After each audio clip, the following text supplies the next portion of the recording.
Сегодня мой путь лежит на дачу, но не думайте, что я еду на шашлыки.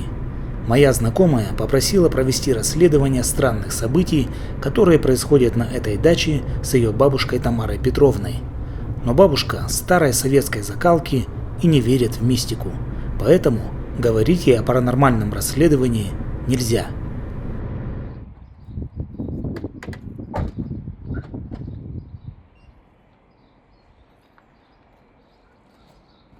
Разрешите представиться, усовершенствованная модель по изучению паранормальных явлений Терминатор 3000. Так, я иду вон к тому домику. Там находится нужная нам дача.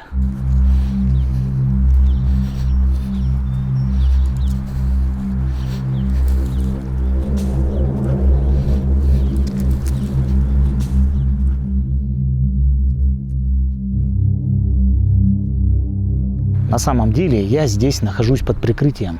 То есть внучка Тамары Петровны якобы попросила меня помочь вскопать огород. Вот, поэтому я приехал. Но у нас план такой. Тамара Петровна, бабушка, она через некоторое время уедет, а я останусь здесь копать огород. И когда она уедет, то есть я огород докопаю, и я спокойненько, не спеша иду в этот дом, расследую, смотрю, ставлю камеры, снимаю, потом я его закрою и отдам им ключи.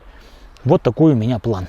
Для копки мне дали вот такую чудо-лопату. Сказали, что будешь копать, спина болеть не будет, наклоняться не надо, лопатой там землю поднимать. Стоя спокойненько стоишь и копаешь. Значит, сейчас я буду работать, и пока я это делаю, я вам расскажу историю, что же здесь паранормального приключилось на этой даче. История на этой даче происходит следующая. Бабушка ездит, работает. Раньше она ездила с утра и до вечера находилась здесь. Потихонечку работает, у нее, конечно, возраст, но она крепкая, она из того поколения, которое там стальные. Затем произошло следующее. Она перестала оставаться до вечера и стала приезжать довольно рано. Внучка ее об этом спросила, и бабушка сообщила о двух вещах. Первая вещь. Она стала быстро терять силы, то есть стала очень сильно уставать. Это происходило обычно ближе к вечеру. И второе, ей стало казаться, что в доме кто-то есть. Казалось бы, вот эти две вещи никак не связаны между собой, но из этого уже можно сделать некий вывод, что здесь что-то может происходить паранормального. Конечно, самая первая версия — это реальная, что человек в возрасте и просто-напросто у нее уже меньше сил работать. Может быть, какая-то болезнь начинается. Она начинает быстро уставать, ей что-то может казаться. Но внучка говорит, что с бабушкой в целом все нормально. То есть никаких изменений нет, только вот эти две вещи, которые происходят с ней на даче ближе к вечеру. Поэтому она просто попросила проверить и, возможно, исключить хотя бы там паранормальное событие, которое может происходить здесь. Поэтому я согласился, бабушке мы ничего не сказали, и я спокойненько под прикрытием приехал помочь ей и помочь внучке с расследованием возможного паранормального события. У меня есть три версии того, что здесь может происходить.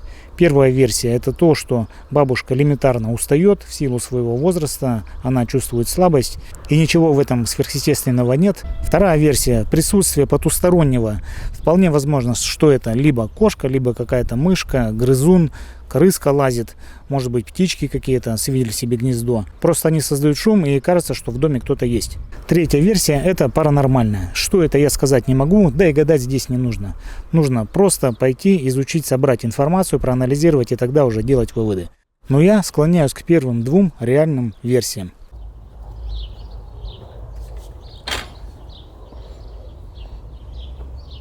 Ну что ж, бабушка уехала, я свою работу закончил. Значит, сейчас мой план будет следующий. Я пойду осмотрю дом изнутри, пока светло. Все осмотрю, затем принесу камеры, поставлю их и сам уйду. Пусть камеры пишут, если там лазит какой-то грызун, то он не будет чувствовать присутствие человека, он, соответственно, начнет там что-нибудь лазить, может быть, шуршать, и, возможно, камеры это запишут, ну, хотя бы звук.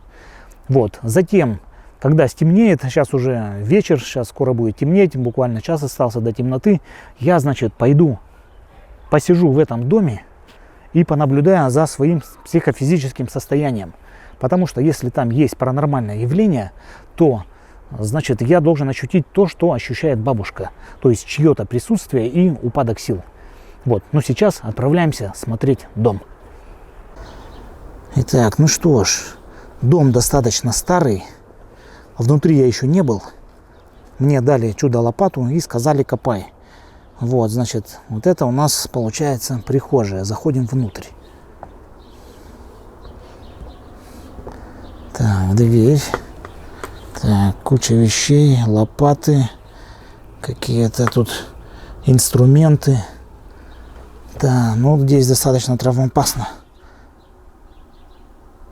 Так, еще одна комната. Посмотрим, что здесь у нас. О! Офигеть! Как будто два тела лежат. Ё-моё, это что такое? Так, комната. Ё-моё, два тела лежат спрятаны. Так, никого нет, блин.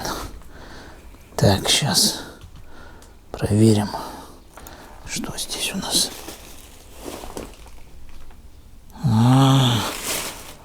Все понятно. Короче, это картошка. Приготовлена к посадке, лежит здесь закрытая. Фу, ну так похоже на два тела, офигеть. Так, ладно, сейчас мы это дело прикроем. Все как было. Как будто никто здесь и не лазил. Ну что ж, так, начинаем осмотр комнаты. Здесь стоит две кровати, какие-то тумбочки. Так, на потолке лампочки нет. Никакого освещения здесь нет. С этой стороны очень старенький какой-то буфет, наверное. Прям вообще. О, вот это да. Книжки какие-то лежат. Так. Физкультура, занятия на свежем воздухе. Так, ладно. Значит, что тут у нас на окне? Висит шторка. Да, интересно, шторка завязана. Вот простой вопрос. Есть ли здесь какой-то магический, мистический смысл, что она так завязана? Или она просто завязана, чтобы свет падал из окна? Вот как вы думаете? Кто-то встречался вот с этим или нет? Так, ладно, идем, значит, осматривать первую комнату. Что здесь у нас такое есть? Ну, здесь, как обычно, куча вещей, какие-то банки, склянки, семена, окна.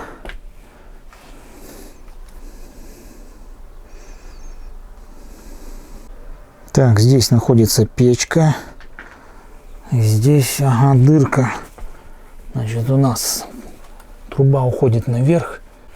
Так, значит, сейчас подниму камеру вон туда и посмотрю, что там находится. Так.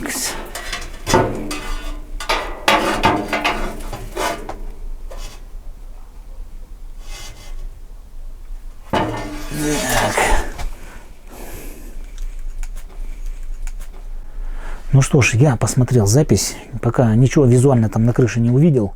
Возможно, там какая-то птичка свила где-то гнездо, значит, и лазит, да? Постукивает что-нибудь, побрякивает, там шарится, бабушка слышит это. Вот, ну что ж, подвожу итог. Здесь две комнаты.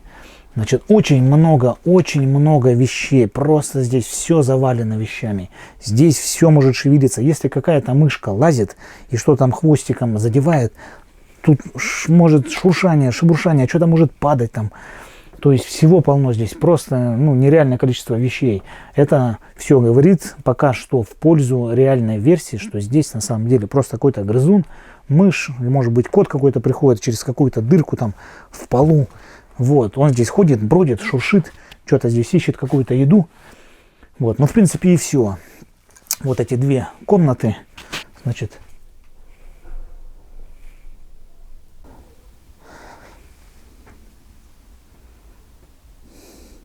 Не знаю, записала камера звук или нет, но сейчас железная дорога что-то там делает, там что-то гремит, звенит. Там у них, видимо, краны работают, они какие-то груза грузят. Вот, то есть вполне возможно, что-то отдает, что-то трясется, может земля, что-то большое там бросили на землю, земля затряслась, что-то здесь пошевелилось. Но пока я здесь нахожусь, никаких звуков я пока не слышу.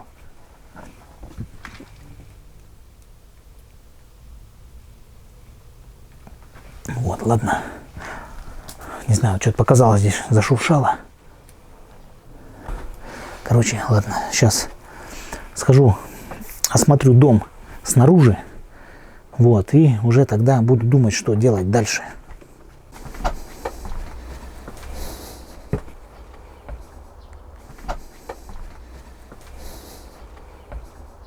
Так, ладно, идем, осматриваем дом снаружи. Так, первая стена, заваленка. Здесь у нас окна. Идем дальше. Так, здесь у нас лестница. Ага. Так, что здесь у нас? Так, ладно, идем. Здесь у нас просто стена и крыша. Мы идем вот сюда. Смотрим, что здесь у нас. Ну, тоже здесь у нас стена. Ничего интересного. Так, крыша. А там что такое? Окно, ручка. Да, и вообще вот этот чердак, он как будто какая-то комната. Ну-ка, надо глянуть, сходить. Там лестница же есть.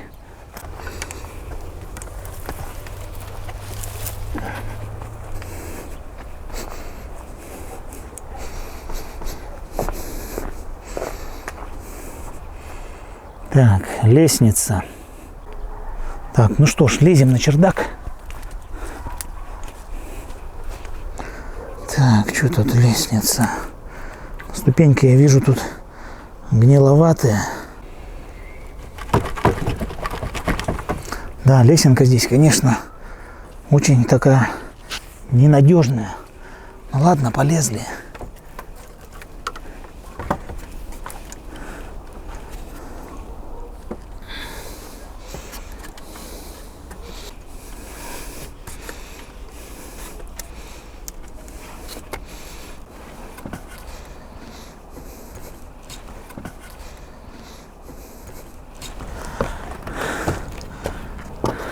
Так, вот она, дверочка.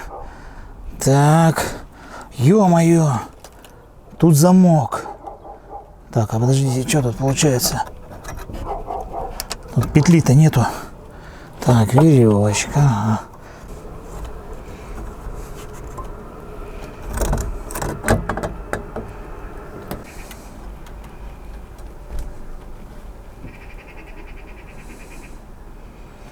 Так, заходим на чердак.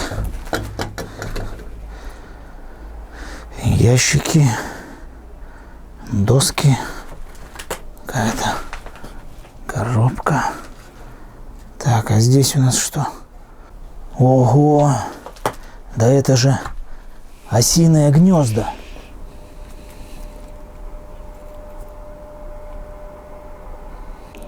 Да, хорошо, ос здесь нет. Ладно, сейчас осмотрюсь, что здесь еще есть интересного. Так, стоять. Что там? Так, сейчас фонарик достану. Ого!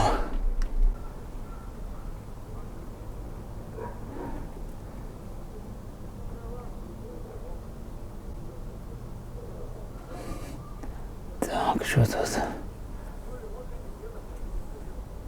Офигеть. Да, так, ну-ка посмотрим еще. Вот одно разломанное. Так, здесь нету. Вон еще одно. Большое.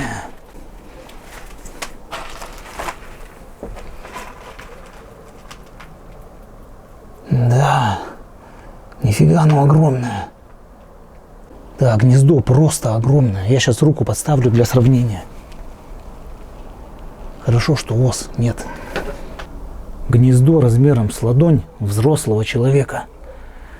Да, представляю, что здесь летом творится. Ну, здесь помимо гнезд и вот какого-то хлама на полу, в принципе, ничего интересного нет. Вот. Ладно, сейчас выходим отсюда. Тут главное не упасть. Доски все. Так, если покачаться, прям все шевелится. Фу, вот, ладно.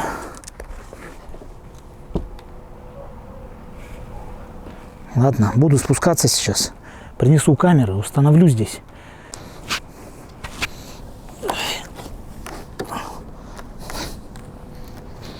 Так, разворачиваемся.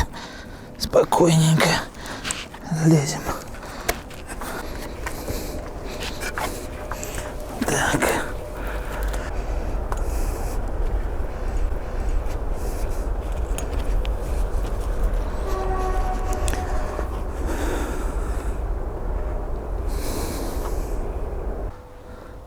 Уже темнеет, стало прохладно, и мне пришлось одеться. Ну что ж, я начинаю установку камер. Одна камера будет стоять в огороде и снимать общий план дома. Вторую камеру я поставлю в дальней комнате.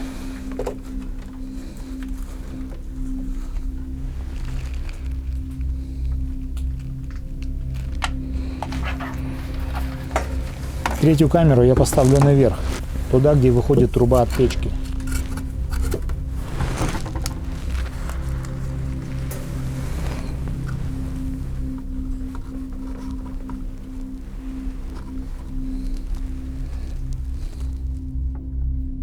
Здесь я установлю диктофон, который пишет тишину и ловит паранормальные звуки.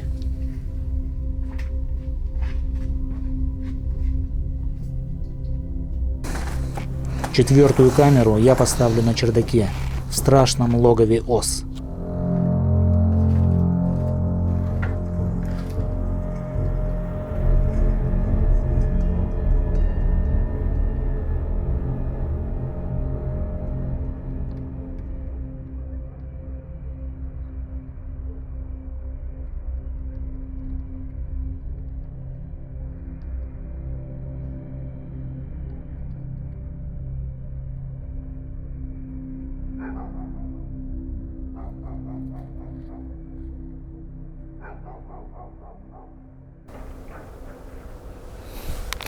Ну что ж, камеры поставил, диктофон включил. Сейчас пойду к дальнему забору, где-нибудь там посижу на заваленке возле него. Пусть камеры пишут. Примерно час-полтора они будут записывать. И я надеюсь, что что-нибудь все-таки там появится. Так. Ну все. Значит, буду сидеть здесь. Вон там вдали дом. Вон там камеры пишут. Вот, буду сидеть потихонечку. Сейчас выключу свет. Так. Все, не знаю, видно меня или нет. Короче, что я хочу сказать. На самом деле здесь очень много звуков. Прям вообще шумов очень много. Там ездит поезд, там собаки лают, какая-то музыка играет. Что-то где-то шебуршится, шуршит. То в кустах, то еще где-то. То есть звуков вообще немерено. Если я буду находиться в доме, я половину звуков точно буду слышать. Вот. Поэтому, не знаю, надеяться на то, что какие-то звуки будут паранормальные, это, я думаю, вообще не стоит. Ну ладно, сижу, жду час-полтора, сколько сил хватит.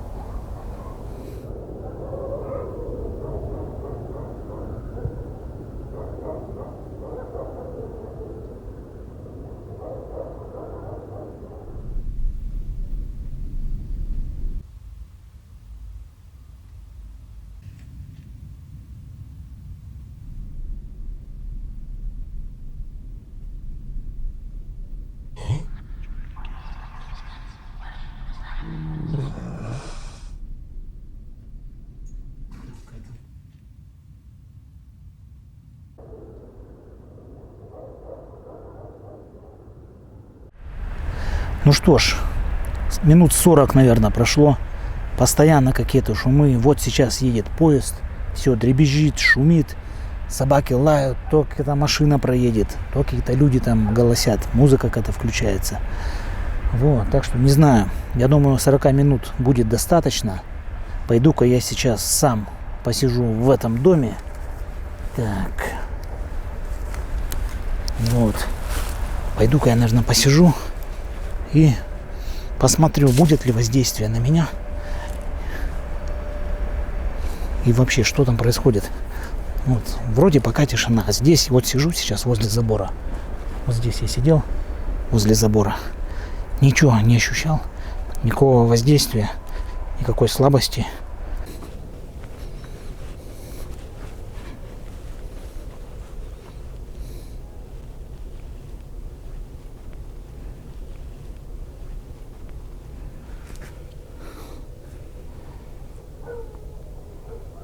Так, ладно. Потихоньку заходим.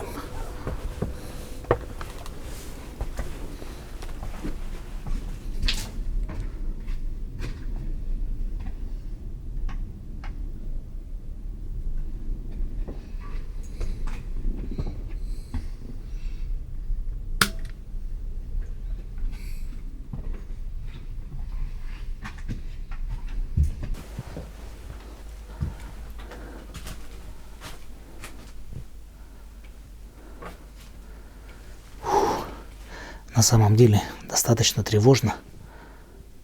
Какие-то скрипы, шумы.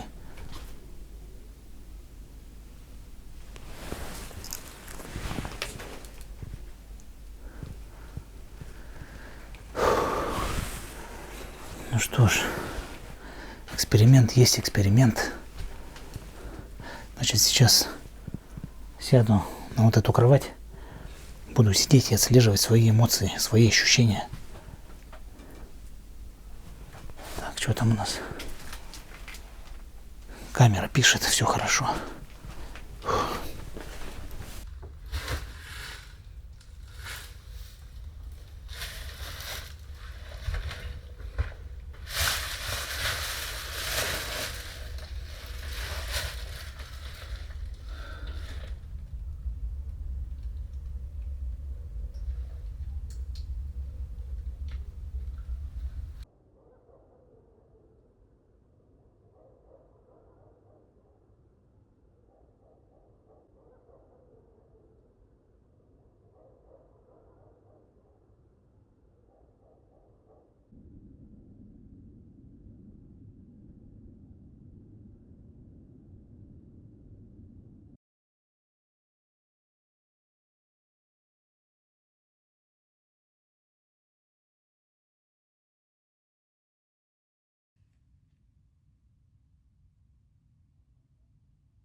Такое чувство, что как будто я здесь не один. Как будто кто-то здесь еще находится. И он, может быть, даже смотрит в окно.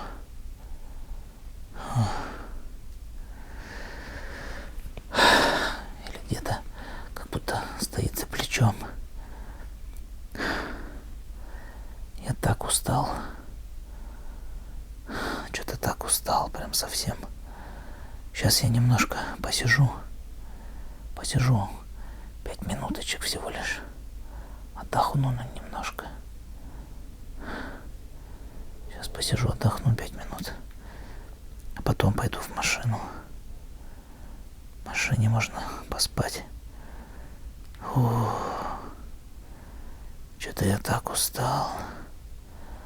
Так устал.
Алло, Паша, помощь нужна. Приезжай. В общем, а ты что, в Красноярске? Сегодня вечером вернулся. А что не написал-то? Короче, Паша, сейчас я приеду, дело срочное есть. Приезжай, жду.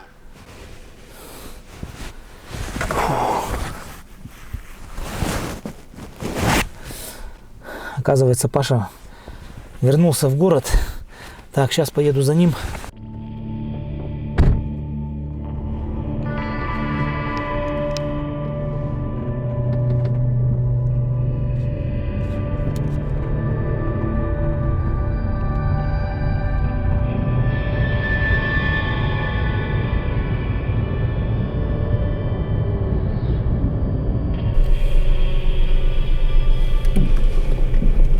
Приехал к Паше, и дождь пошел. А у меня там камера на даче на улице стоит. Еще и видеосвет на ней. Ё-моё. Так, о, Паша идет.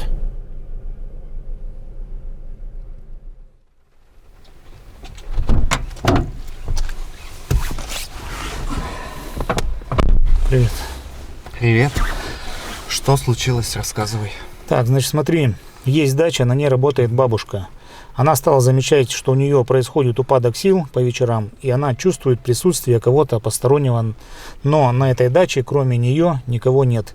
Значит, я поехал, камеры поставил, мониторил, камеры еще не отсматривал, и сел посидеть, протестировать на себе. Значит, мне стало плохо, прям отток сил, упадок, прям вот реально, как бабушка говорила, упадок сил. Я прям там упал, кое-как я оттуда выполз. Когда я покинул это место, то есть из дачи ушел, тогда мне стало легче, и я стал звонить тебе.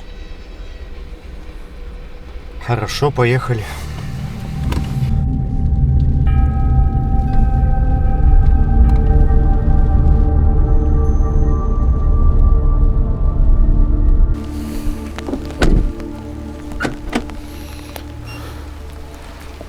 Так, Паша, давай, я пойду первый, иди за мной.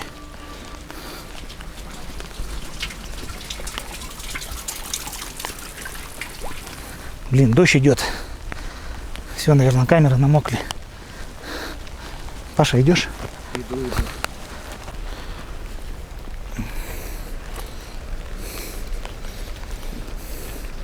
Так, Паша, вот эта дача.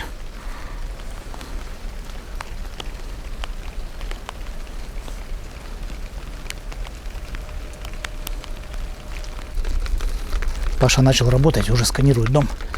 Я пойду сейчас посмотрю камеру.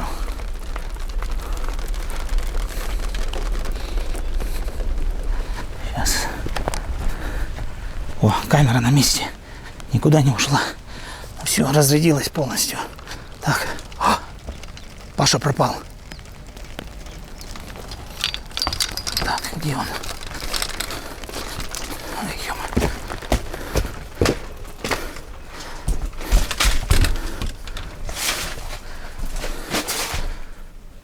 Паша.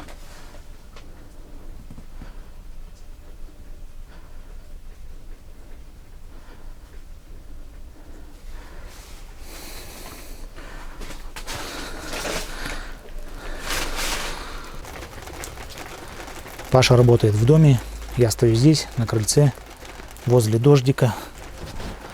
Значит, собрал оборудование, диктофон, все на месте, все камеры на месте, ничего не пропало, но разрядились все аккумуляторы. Значит, что хочу сказать. Сейчас мы находимся здесь вдвоем, и я не ощущаю, чтобы у меня был упадок сил. То есть состояние стабильное, нормальное. Также я не чувствую ощущения присутствия кого-то потустороннего здесь. Наверное, я думаю, что это связано с тем, что все-таки Паша здесь, потому что он обладает силой. Андрей! Паша зовет.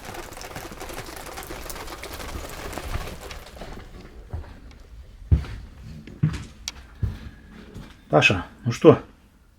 Есть какие-то версии, что здесь происходит?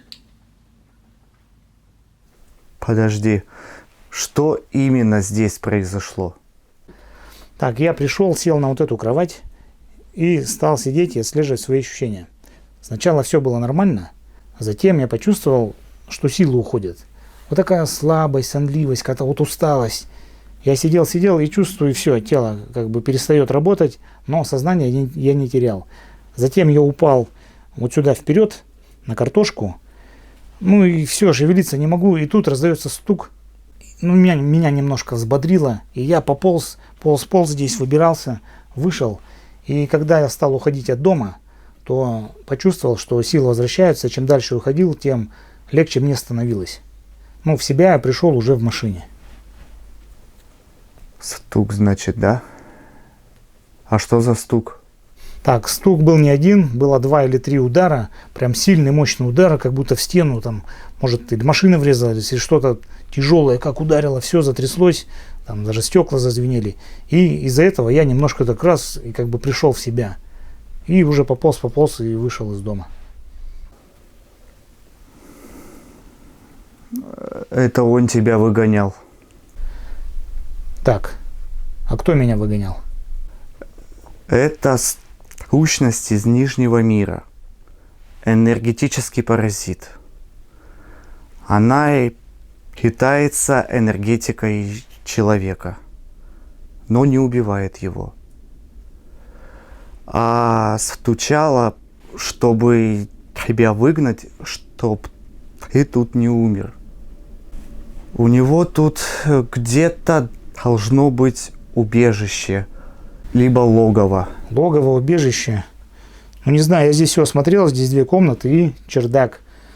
Я, конечно, не заглядывал во все углы, но ничего такого подозрительного я здесь не видел, и могу предположить, что это логово может быть только под полом. Но здесь погреба нет, поэтому у нас под пол доступа нет. Посмотреть мы туда не можем. А стук откуда был? Удар был где-то со спины и даже, скорее всего, вот с этого угла и, наверное, сверху. А сверху находится чердак. Чердак, говоришь?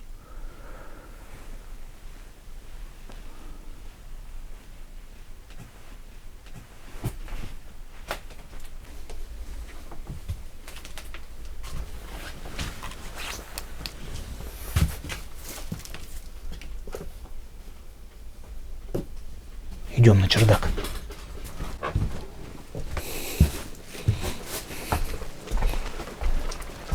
Паша, ну чё? Как лезть на чердак? Лестница вот здесь за углом. Иди налево.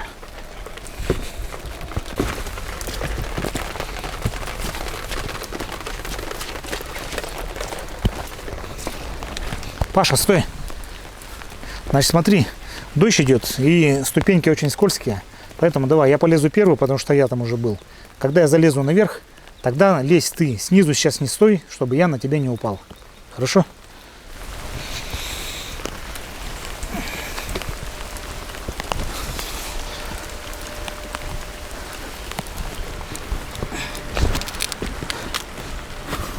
Паша, давай.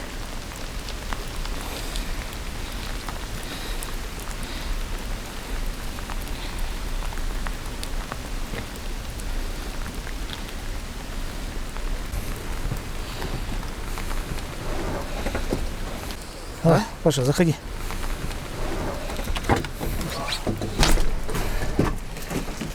Ну вот здесь ящики, доски, коробка, осиное гнезда. Ничего интересного. Гнезда, говоришь? Вон там, на потолке.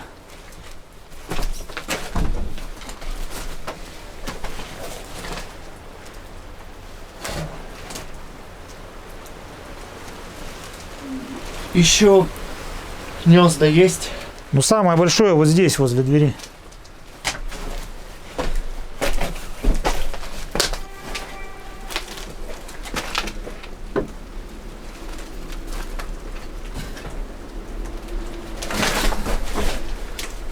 Уходим.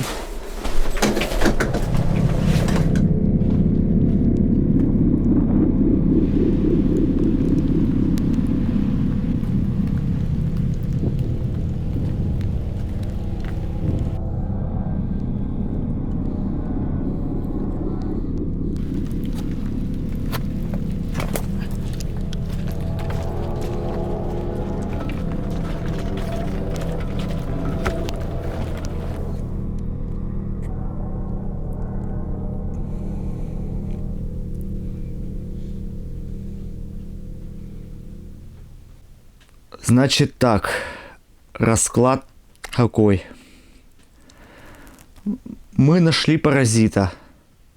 Нам нужно его уничтожить. Для этого нам нужна жертва. Какая жертва? И как его уничтожить? Паразит в осином гнезде. Жертва берет гнездо голыми руками. Паразит чувствует опасность и начинает убивать жертву. В это время я должен запечатать его в гнезде. Если я не успею, жертва может не выжить. Ты готов быть жертвой? Да, готов. Мне надо подготовиться.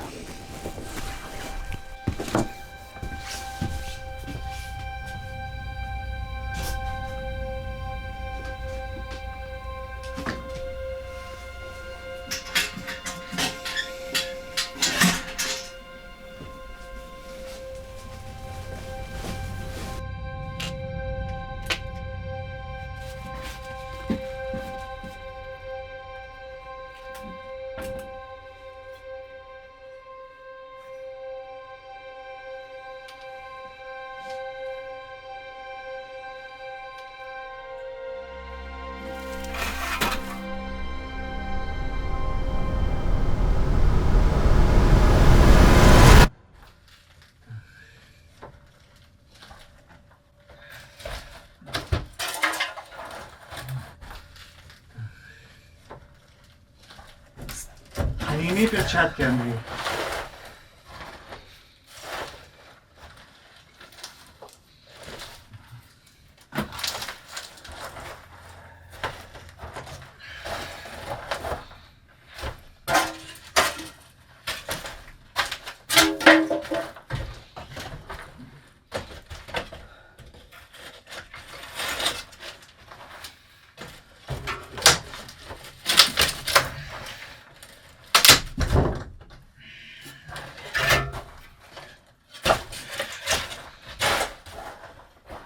Так, давай так, короче. Давай так.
Как?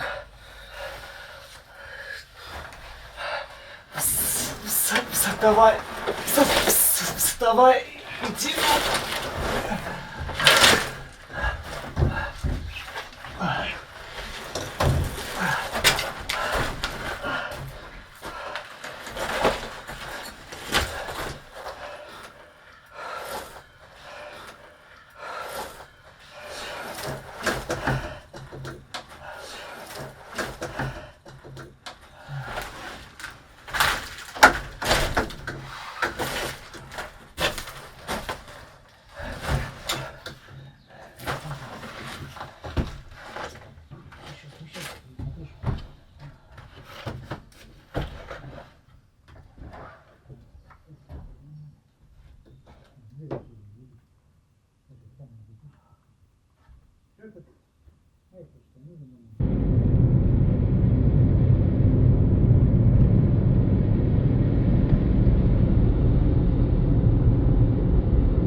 Паша, что на чердаке произошло? А то я половину не помню. Твоя жизнь висела на волоске, и я ее спас ценой своей жизни. Как это?